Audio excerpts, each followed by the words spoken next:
Thank you for tuning into the Business Sphere. Don't forget to subscribe and share this episode. Joining me today is Leaders Navigator David Irvine. He is a best-selling author, speaker, leadership advisor, and conscious entrepreneur. Thanks for being on the show today, David. It's my pleasure, John. So you being a fellow Canadian, I love having Canadians on the show because this is where I was born and bred, and I still love this great nation that we live in. But for all the listeners that are not familiar with yourself, if you don't mind sharing with them how you became that leadership expert, and maybe take them through some of the journey on how you became who you are today. Absolutely, John. So my story goes back. I'm a family therapist by training. So back in the 1980s, I worked with families. I had my own practice. And it's very interesting when you're a family therapist, nobody ever brings in their good kids. So all I saw were people with problems. I worked with kids on the street. I worked with kids through the court system. I worked with a lot of very troubled families. And I thought there's got to be a better way to do this. By the time most families ended up in my office, it was like putting a Band-Aid on an artery wound. It was just kind of too late. So I thought there's got to be a better way to do this. So I started to do talks for parents. And my theme back then was accountability, which has been really my theme for the last, since I started back in the 80s. It's been a passion of mine, raising accountable kids. So I started to do talks for parents on raising accountable kids. And I remember one of my earliest talks, 1985, 350 stay-at-home mothers. And there's two guys in black three-piece suits sitting on the back row. Now, when I'm starting, it was a mother's organization that hired me. And I saw these guys on the back row, and they're, well, surely they're in, they must be in the wrong ballroom. I mean, it doesn't take an Einstein to realize these aren't mothers, right? Well, they came up to me at the break and they said, I think we're in the wrong workshop. And I said, no doubt. And I said, well, who are you? And they said, well, a couple of salesmen from Winnipeg. We thought this was a conference on selling tractors, but we got sent to the wrong ballroom. And I said, well, why on earth did you stick around? And they said, well, obviously we walked into, heard a talk on parenting. And so we're both parents. We walked into a room also of 350 women. We thought this is going to be a whole lot more interesting than tractors. But we have been sitting in the back room talking about what we'd like to do with you. And we'd like you to come and talk to our senior management team out in Vancouver. We're having a regional retreat next month. And would you come and make a presentation out to our senior manager? I said, well, I'm a family guy. I don't know anything about business. And they said, no, just take what you learned, what you taught us about families, and apply it to business, because it's the same stuff. We're all people. And so I said, fine. I had no idea what I was doing. It's called consulting, right? So I went out and spent a couple of days with this team, this leadership team. And something in me said, this is the work I'm meant to do. So about 3 years later, I gave up my family therapy practice just out of word of mouth. I got so busy working with organizations, went into business with a couple of organizational development guys in Calgary who'd collectively had about 40 years of organizational leadership development. And they really taught me about the organizational and the business side. We wrote a book on accountability, traveled around the world and taught our work around. It was my philosophy and it was their tool process. And then it just kind of evolved from there. And we have since separated. But I began to realize, John, it actually stemmed from some research because I don't write books. I used to think I don't write books because I know something. I used to think you had to know something to write a book about it. What I've learned is that if you want to learn something, write a book about it and travel around the country and talk about it for 10 years. And that's actually been my learning journey. When I wanted to learn how to have a simple life, I wrote a book on how to have a simple life. When I wanted to learn about accountability, I wrote a book on accountability. And I started to do some research in the early 2000s around what do people want from their leaders? Because something in the accountability process was missing. And it was very transactional and it was very check the box kind of activity. It was great performance management process, but something was missing. And so we did this research on leadership. I interviewed probably our team, 4,000 people. And we asked them basically from a wide variety of organizations, what do you want from your leaders? And basically what we got back was, we want our leaders to get past the fads and the gimmicks and the flavors of the month. We just want our leaders to be real. So I started to write a book about real leadership. And what I discovered is before you can be a real leader, you have to be a real human being. And that's really has been my focus for the last probably 20 years now, is just really integrating my work around accountability into cultures and helping them be more authentic. because accountability without authenticity is drudgery, but authenticity without accountability is fantasy. So when you integrate them together, you get this thing called destiny, and you create an unstoppable organization. So that's been my story over the last almost 40 years now. So that huge pivot from family, say, psychology, is it, or was it? Yeah, actually, social work. I have a master's degree in social work. Yep. So through that time, to try to uncover, like you mentioned, just like health fad diets, people are always coming to doctors when it's already kind of too late. There's already trouble, and you have to figure out that root. And it's a lot of preventative measures that people have to work on to get them closer to fixing the major problem. But a lot of people are not willing to acknowledge what the root cause is, to then try to figure out a Band-Aid solution in the family environment, just like health and just like a lot of the business environments that you're faced with. And that transition that you can't, like, what did you learn? Like, what was the hardest transitionary piece from families to business? Because like you mentioned, that one talk, there were two individuals that just said it was pretty much the exact same thing. And I look at that like the world, every aspect of relationships, family, business, health, investments, finances, or whatever it is. It's the same thing. You got to work on it. You got to learn. You got to figure out why you're doing it. What's the root of it? And then put together a roadmap and plan, but be yourself along the way. But a lot of people are, like you mentioned, it's already too late. And then, they didn't really put in that time to work on it. And they're trying to find a quick fix. And I'll talk about, it's a great point, and I completely aligned with that. Here's the similarity between families and organizations: is there's always a presenting problem, and it's maybe you come in a family, it's usually it's a fix the kid thing. I actually had a parent brought his 15-year-old in and he brought a list in, and this is all the things I want you to do to fix the kid. And I'll leave him with you, and I'll see you in an hour, is basically what the message was.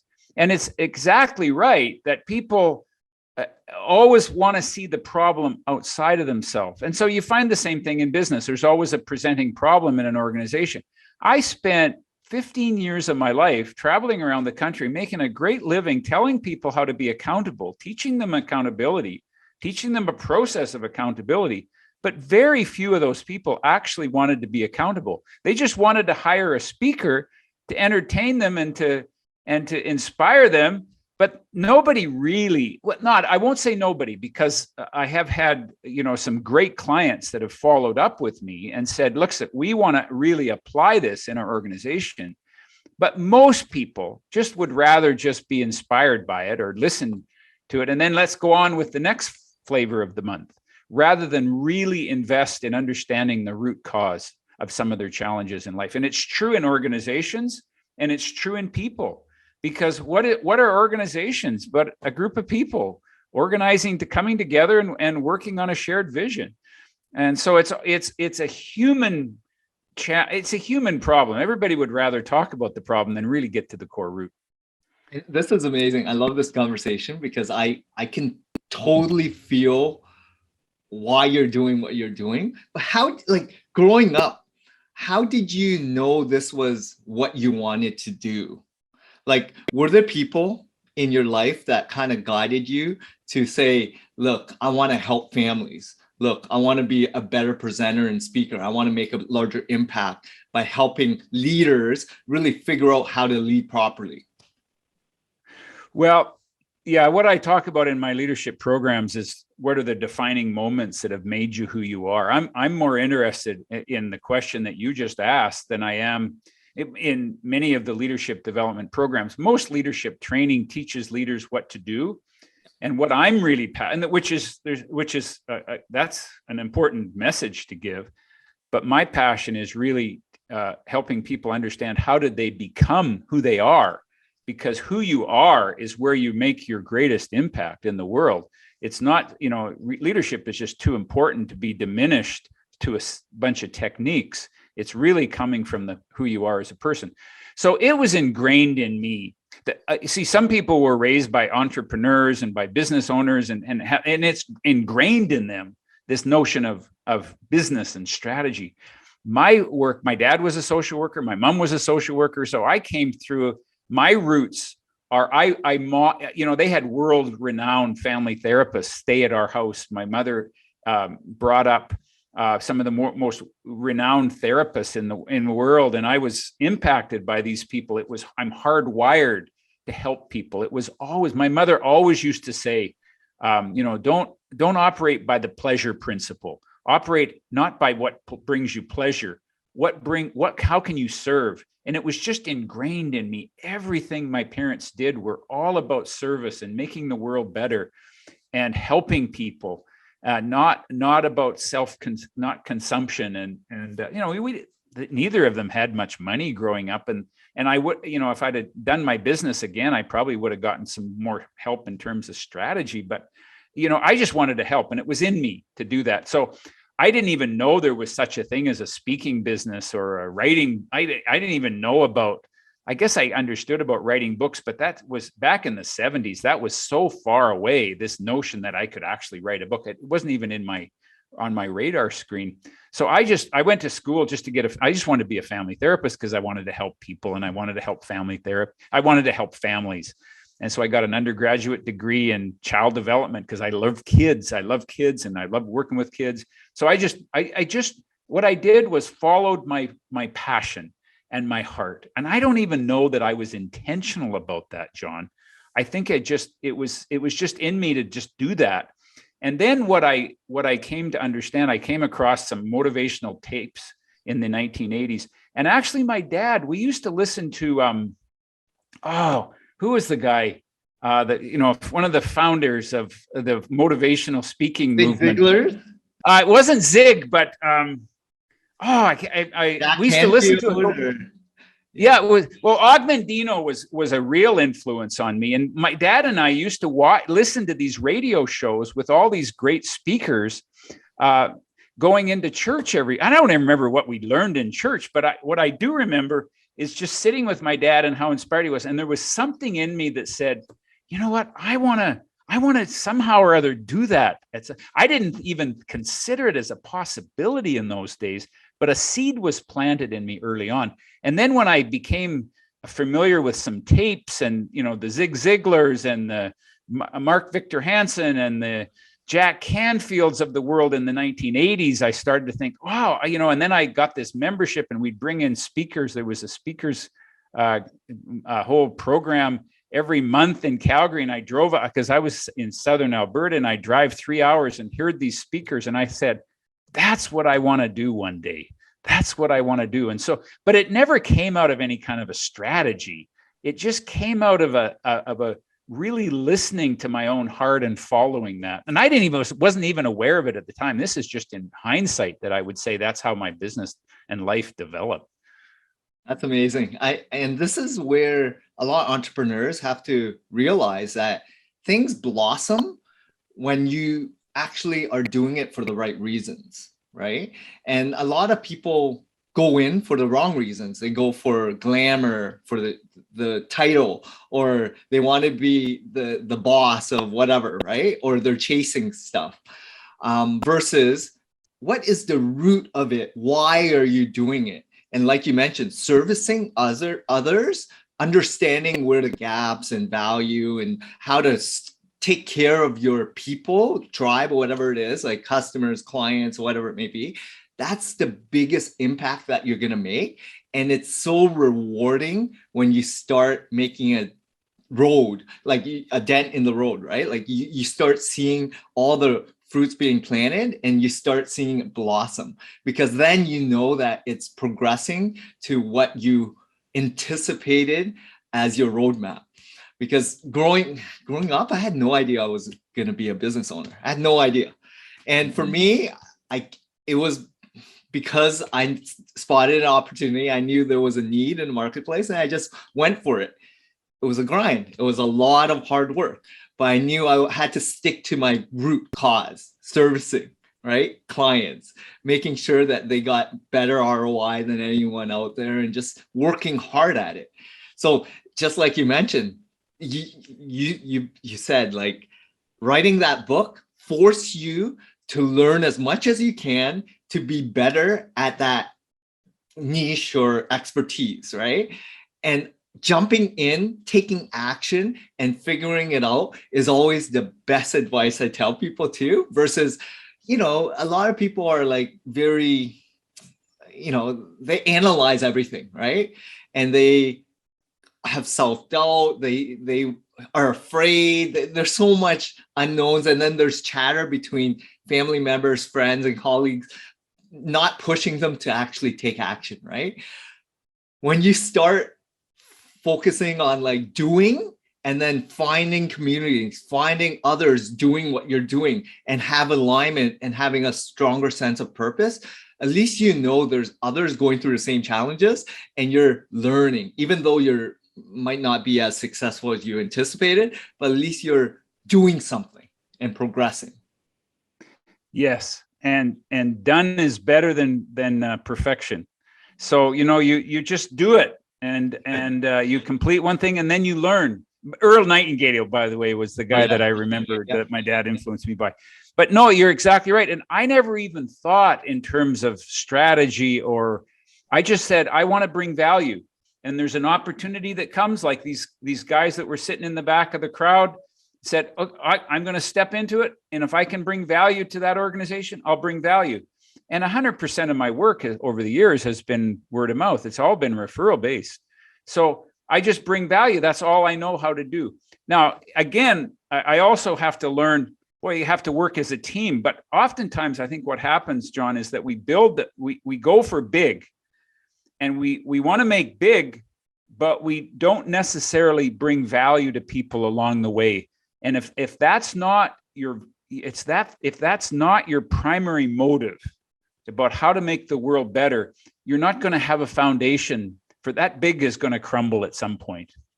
And as a organization, culture makes a huge difference, right? And the leader has to, stand by it. And everyone looks up to them, and you just have to be present. You gotta live it. And just like I was frontline sales for 10 plus years, and acknowledging what the clients want and what the leadership, there was a huge disconnect and gap. And therefore I knew I had to change it up and try something different when I started my own organization, because what customers want are what you need to start implementing, versus a disconnect of what you think they want and perception versus reality. So there's always that gap of leadership, even the teams, staff, to the customers. And so if you bridge that by being more hands-on or picking up the phone with customer service and learning where the challenges are, sitting with your team to really understand what is going on, you're going to really see how much more you're going to get from your staff and your clients, because that's true leadership, I feel. I'd love to interview you. I'll bet that you learned a lot about building your business from working in sales for 10 years, because you have a mindset of how to bring value to people. That's the premise that you work from. And I think I'm assuming it's been the foundation of your business, hey? It's all about relationships. It's understanding customers and acknowledging where their challenges and problems are, right? And then making sure that we can satisfy their needs. I say no to a lot of people because it's not in alignment at that time.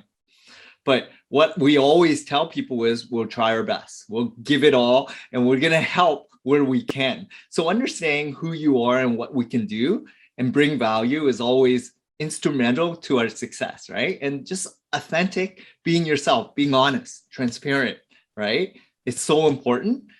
And it's been, 9 years of just fun. Yeah. Oh no, I feel the same way. I feel the same way. And this whole notion of being authentic and being real, I mean, being yourself, it's that simple, but it's also that complex because there's so many different voices that tell us how we should be in the world. And to really be still, this is what I do now in my I have a whole community of leaders that are committed to helping support each other on this authentic journey, and this 3-day academy that I offer to help people guide them into their authentic self, to just say, let's step away from the demands of the world and the expectations of the world. Everybody knows what their customer wants, but I say, you know what does your heart want? And what really is alignment with your heart? And then build your business around that and delegate everything else. And if you can create a culture, I've worked a lot with entrepreneurs over the years. And if you can create a culture where everybody is finding their unique, in Dan Sullivan's words, your unique ability to truly find your unique talent in the world, delegate everything else, and you build an unstoppable company by really helping people guide themselves to their own inner gifts. But it takes some work because we're more conditioned to be externally driven and to be on our devices all day long than to actually listen to what's in our heart. Yeah, that makes total sense. I mean, slowing down is hard with the speed of technology, with the real-time, news feeds and these tech gadgets and smartphones and everything. That's a challenge. So what have you noticed, if there has been any drastic changes in the last 30 plus years in your career, as a speaker, as a coach, as a mentor for others? Has there been any changes, you would say, in terms of what you're seeing on the road of leaders today versus maybe 20 years ago? Well, John, what I'm seeing is that we have forgotten about what leadership development really is. I come from the school where we would take leaders away for a month a year and help develop them, take them off site where we're not just, we didn't have phones in those days. We didn't have cell phone. I mean, we had pay phones, but we didn't have cell phones in those days, where you went and unplugged and really learned about the fact that leadership development is personal development. You got to look into your inner self. And I wrote a book called The Other Everest, Navigating the Pathway to Authentic Leadership. And the notion of the book is that we all understand that and I'm going to answer your question, but I might digress a little bit. We all understand that the tallest point on the planet is Mount Everest at more than 8,000 meters above sea level. What's less known is that the world's deepest point is in the Mariana Trench at more than 8,000 meters below sea level. It's virtually an inverted Everest. And basically what I've learned is that true leadership is about the journey down. It's the journey into our failures, into our struggles, into our grief in life, where we take this inner journey and really get to know us. And I think what I've noticed is that leaders have forgotten that I love podcasts. It offers a great gift to the world, but let's not mistake it. We can be stimulated. We can get great ideas. This is a beautiful story that you're drawing out of me that can help people get connected with their own stories. But let's not forget that leadership development isn't listening to a podcast for half an hour driving to work. Leadership is actually where we started this conversation. It's doing the hard work. It's really looking inside of yourself. And so I'm finding it difficult for people to be reminded. Like when I take them away for 3 days, they leave their cell phones at home. And now in the pandemic, we do this virtually, so it's a little bit more of a challenge, but still, but what leaders do is they come out of that as a whole different person, because they said, you know what, I wake up, my device is on my bedside table, and I wake up to the stock markets at, first thing in the morning, or I wake up to the news, or I wake up to a client demand, and then we're racing, and we haven't actually even stopped to connect with ourselves. So I remind people that first hour of your day is the most important hour of your day, to get connected with you, to set yourself up for success by connecting to what I call your authentic self. before you even start your day. And so I'm reminding of people for people, and they get it. The people that are, where there's alignment, that, there's some people that, are still on the fast track and have to find I had to face my brother's death. I looked after my brother for 3.5 years while he had brain cancer. And it wakes you up to what matters. I mean, the guy had a bucket list. He's a doctor. He was a doctor, and he had a bucket list, everything he's going to do after he retired. And the year he retired, he gets a brain tumor and spends the next 3 years of his life dealing with that.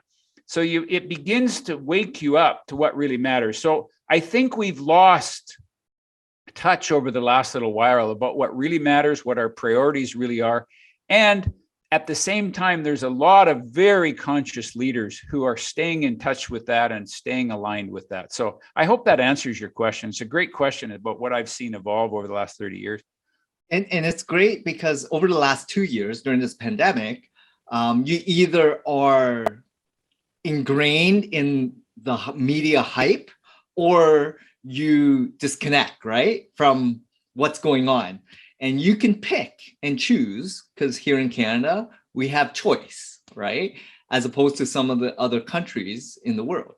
And for myself, I was able to disconnect and figure out what was really important, family, and spending as much time as possible, being present, away from technology and devices. And I put in my calendar when I'm going to have meetings, when I check my email, when is time to go to the gym, when is family time, and what's important is what I do. So, reminders, removing my phone away from my bedroom, and in the morning is meditation, reading, mindfulness, going for a walk, whatever matters, right? And then taking care of nutrition. Like I'm on a different regimen, and I know I'm different than a lot of people out there, but you need to focus on what truly is the end game of why you're doing it, which is really enjoying life, right? So when I'm with my family, I'm so engaged. I love it, right? But when you're distracted with all this noise and you're not even sure why you're doing it, then there's a huge disconnect, right? And then then you probably push it on to your staff or your clients because you're not sure why certain things are not working in alignment, like you mentioned. So it's having clarity, I think, and then ensuring that you're following your roadmap to ensure that it's going to progress. Either, there's going to be dips, there's going to be bad days and good, but eventually you're going to have more good days and you're going to stay more positive and have fun along the way, because a lot of people forget about that fun component, right? See, what I hear in that is an authentic journey. And I'd love to hear how you came onto that journey, because I think the first half of our life is run by the phone, by our devices, which is all about goals and achievements and getting better and bigger in life, which is an important part of life. But I think you move over into where you're not driven by a phone, but you're guided by an internal compass, where you know what your values are, and you aren't driven. Your clients aren't the center of your life. They're a critical component to your life. But what I hear is a lot of alignment between you and I, where I get up and get centered, meditate, have that time in the morning to say, I'm going to connect with myself first, and then everything flows from there.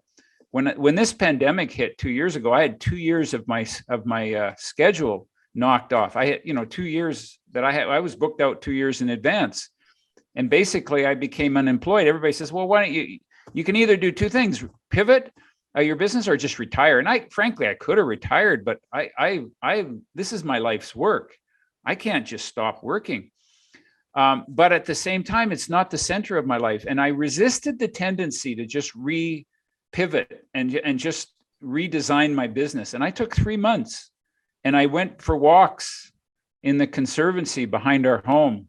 And I sat still and I said, what is the world calling me to do in this next chapter of my life? Rather than that manic energy to just get going, I had to practice what I preached.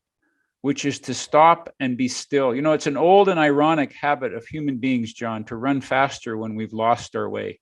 And I have been lost in the wilderness. And the natural tendency is to speed up. But what do you do when you're lost? You stop and get your bearings.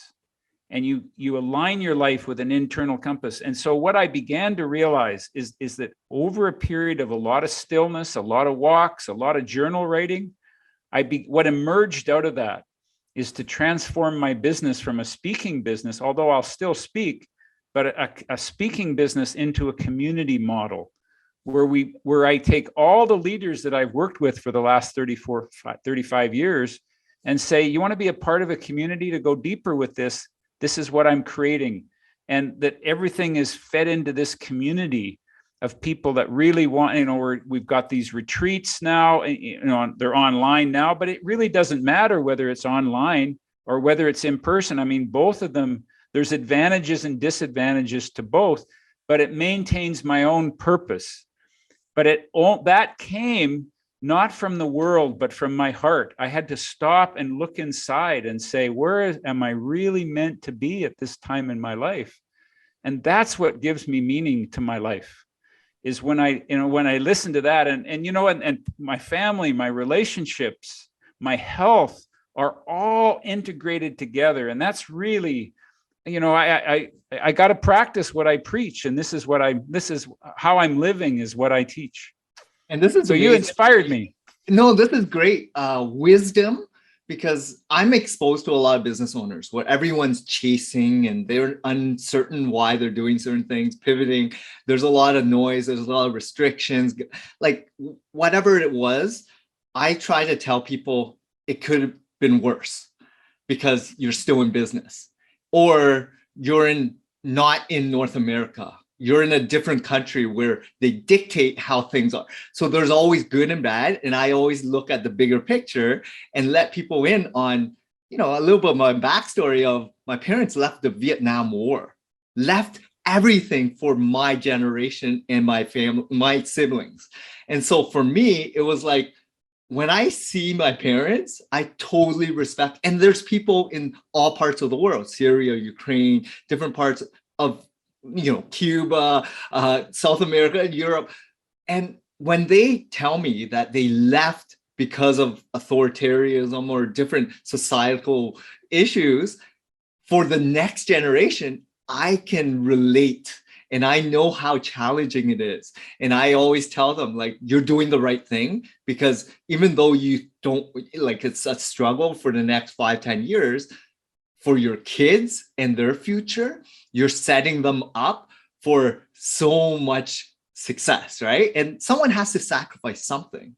So it's like being exposed to a lot of different people at different stages of their lives, and then understanding, like, what is the reason? Because a lot of people are chasing in North America, but they have to realize you guys are in the top 1-2% of global wealth distribution. And if you already have your needs satisfied, shelter, food, and you have some choice, right, where you can go places, people don't ever fly, travel, go anywhere outside of their small community in certain parts of the world.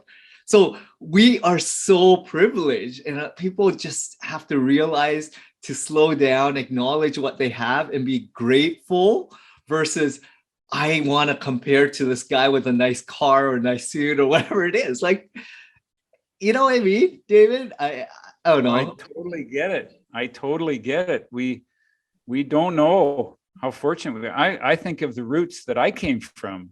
I mean, you came from Vietnam, and I'd love to hear more of that story that's ingrained in you. My mother lived was raised in a farm in a 900 square foot house, shack. 12 kids were in that shack, 2 of whom died in childhood. She lived through 4 pandemics. And she lost 2 siblings. And back in those days, that we didn't have a world-class healthcare system. People just died. I think my mother today would say we're a little spoiled. Yes. We just don't know.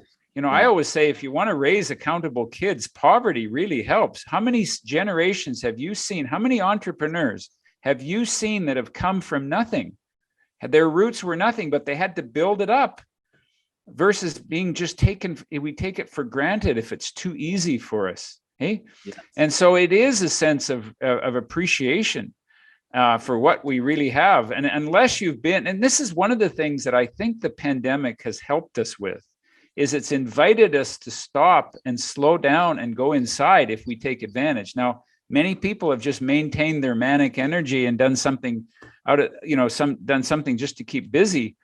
But the opportunity here is to look inside.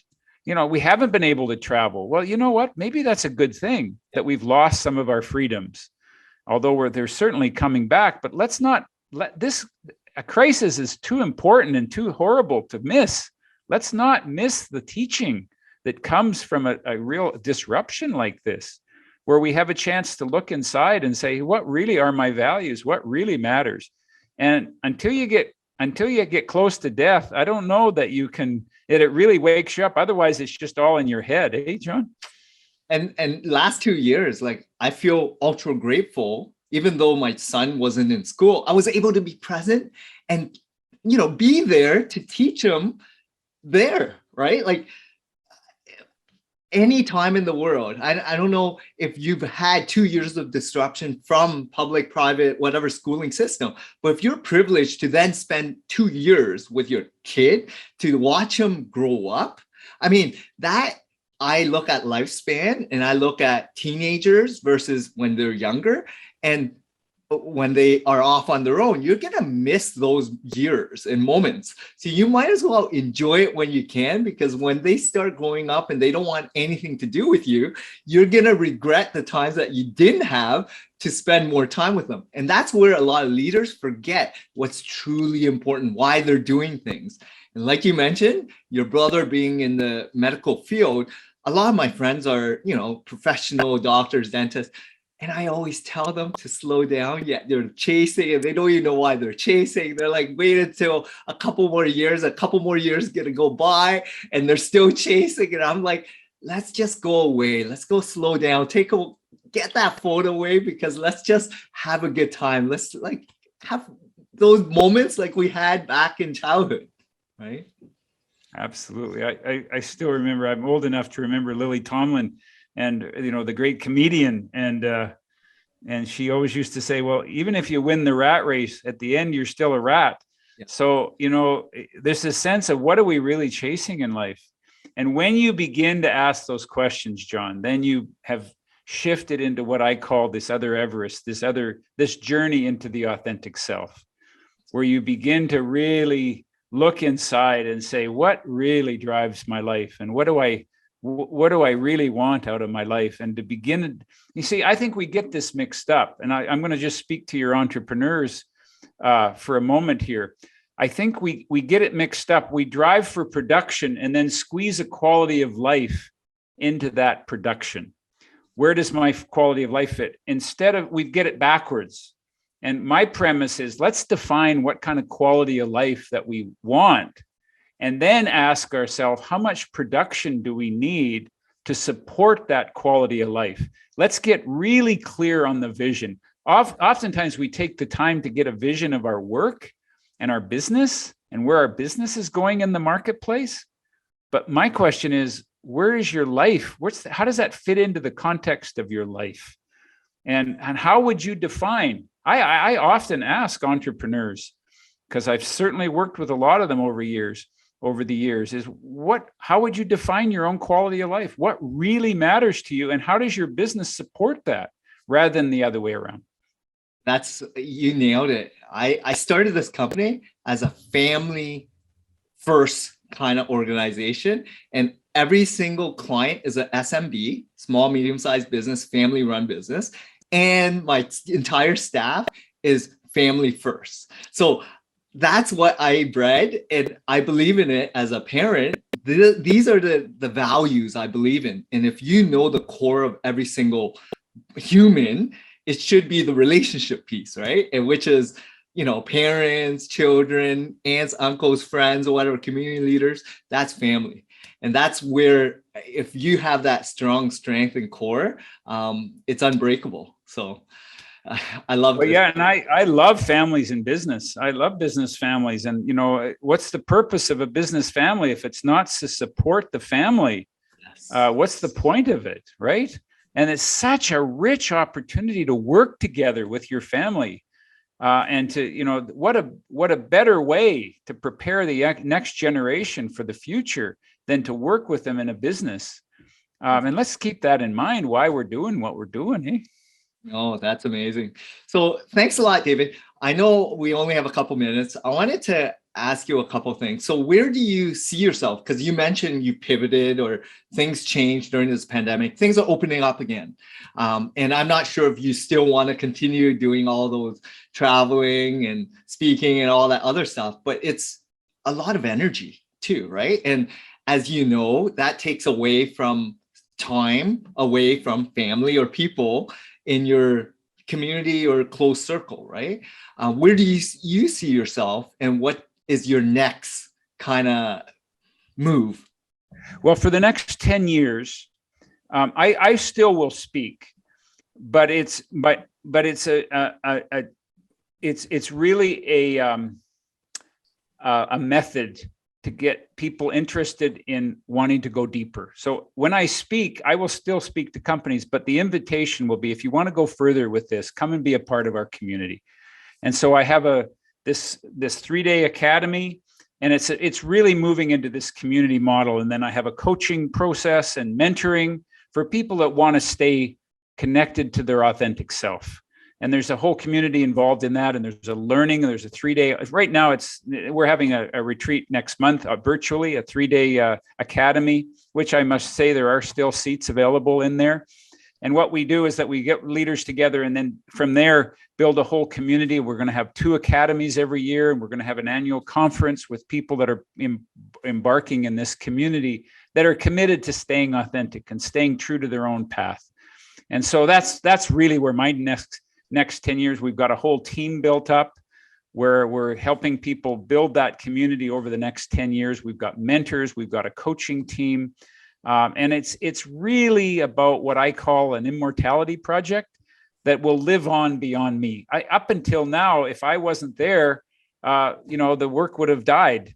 But now it's going to live on beyond me, which is really where my passion is to build something that will create value long after I'm gone, and that will build capacity and to help leaders develop and these mentors develop without me being there. So that's where my passion is right now. And people can, if they're interested in going further with this, you can certainly look up my website, davidirvine.com, and find out we've got complimentary webinars each month. We've got mini courses that are complimentary. And then this academy that really forms the foundation of this. This is amazing, David, because creating a community is a lot of work. I believe in community. I believe that in this SEO industry, there's good communities out there to take part. Like there's expert speakings, conferences. But in order to be ingrained and understand it, you have to be a part of one. You need to start learning how it works, what's in it. And that business model is very challenging to start, but it's so rewarding because then you get like-minded people in a tribe to support your root cause. And when everyone's in alignment and everyone's enjoying it, they're going to stay committed for, like you mentioned, legacy. And that's going to pass it on if it's a brand or whatever you're planning on, because then it makes then you're doing it for the next generation, or it passes along, right? And that's so rewarding to see and hear it, David. This is awesome. Yeah, and I think I should have done this years ago, but you know what? You do it when the time is there, when you're meant to do it. And so I'm, this notion of building a team. I would have built a team to help support this long time. That's one thing I learned along the way. I was so darn independent. I never really relied on, if you're going to do something great in the world, it does absolutely take a team. It builds a community, but it's so invigorating at this stage in my life to have this cause that that we're working toward as a community. It's never too late, and when it's the right time, but scaling you need people.